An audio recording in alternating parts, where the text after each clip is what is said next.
दिल्ली विधानसभा चुनाव के लिए भारतीय जनता पार्टी ने गुरुवार को अपने उम्मीदवारों की चौथी लिस्ट जारी की। इस लिस्ट में 9 प्रत्याशियों के नामों की घोषणा की गई है। बीजेपी ने ग्रेटर कैलाश से आप प्रत्याशी और मंत्री सौरभ भारद्वाज के खिलाफ एक महिला उम्मीदवार को मौका दिया है। बीजेपी की तरफ से शिखा राय सौरभ भारद्वाज को चुनावी मैदान में टक्कर देंगी। शिखा राय पेशे से वकील हैं और 2020 में ग्रेटर कैलाश से विधानसभा का चुनाव लड़ चुके हैं। 2020 में भारद्वाज के हाथों उन्हें हार का सामना करना पड़ा था। वो बीजेपी की दिल्ली इकाई में सचिव, महासचिव और उपाध्यक्ष के पद के अलावा महिला मोर्चा के प्रदेश अध्यक्ष भी रह चुके हैं। बीजेपी की चौथी लिस्ट जारी होने के बीच सौरभ भारद्वाज ने अपने बयान में कहा कि हमारी पार्टी के पास एक नैरेटिव, नेता और मकसद है। बीजेपी के पास कोई एजेंडा नहीं है। उनके लिए इस तरह से चुनाव जीतना मुश्किल है। चुनाव के लिए पूरी पार्टी जो है तैयार है।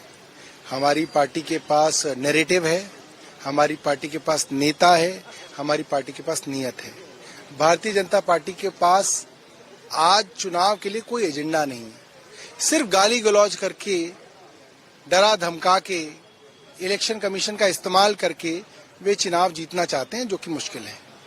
चाहे बात हो वोट काटने की राजनीति की या फिर बात हो कुछ बांटने की राजनीति की, तो लगातार प्रवेश वर्मा पे आप लोग आरोप लगा रहे हैं। अब उनके खिलाफ एफआईआर की भी बात की जा रही है। तो ये राजनीति जो है इसको कैसे देखते हैं? देखिए, ये एफआईआर करना सब नौटंकी है। अगर कोई आदमी चुनावों के अंदर पैसे बांट रहा है, जूते बांट रहा है, बेडशीट बांट रहा है, साड़ियां बांट रहा है, ये तो सीधा सीधा करप्ट प्रैक्टिसेस हैं। मॉडल कोड ऑफ कंडक्ट के दौरान आप इसको बिल्कुल बर्दाश्त ही नहीं कर सकते।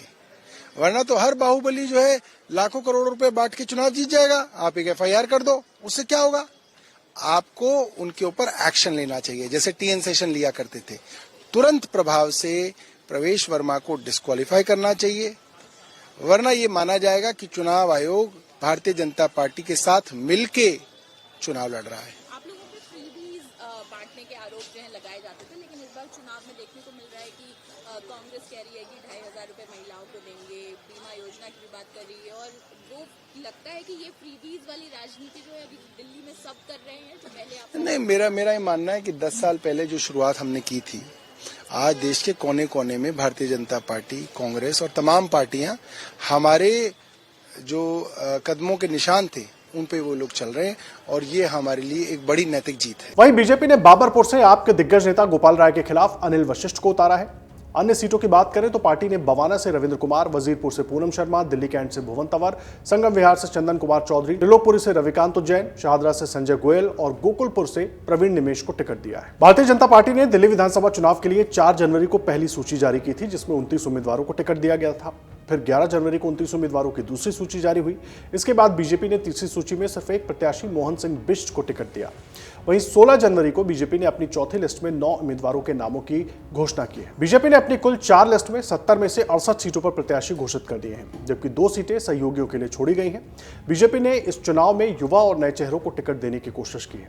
पार्टी की तरफ से कई युवा चेहरों को मैदान में उतारा गया है। इतना ही नहीं, कुछ पूर्व पार्षदों को भी मौका दिया गया है। माना जा रहा है कि शेष बची 2 सीटों बुराड़ी और देवली पर बीजेपी अपने कैंडिडेट नहीं उतारेगी, बल्कि उन्हें अपने गठबंधन दल के 2 साथियों जेडीयू और चिराग पासवान की पार्टी को देगी। बिहार की दोनों पार्टियां इसमें एक सीट पर अपने अपने कैंडिडेट देंगी।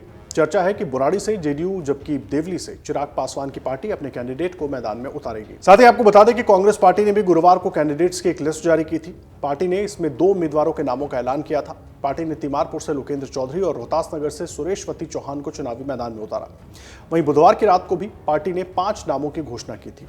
इस लिस्ट में सुरेंद्र कुमार को बवाना से और राहुल धनक को करोलबाग से उतारा गया। ये दोनों ही सीटें एससी कैटेगरी के लिए रिजर्व हैं। तीनों सीटों में रोहिणी से सुमेश गुप्ता, तुगलकाबाद से वीरेंद्र विधुड़ी और बदरपुर से अर्जुन भड़ाना को ही टिकट दिया गया है। बीजेपी ने अभी तक विधानसभा चुनावों के लिए अपना घोषणा पत्र साझा नहीं किया है, जबकि आप और कांग्रेस ने महिलाओं के लिए मासिक भत्ते सहित चुनावी वादों की घोषणा की है।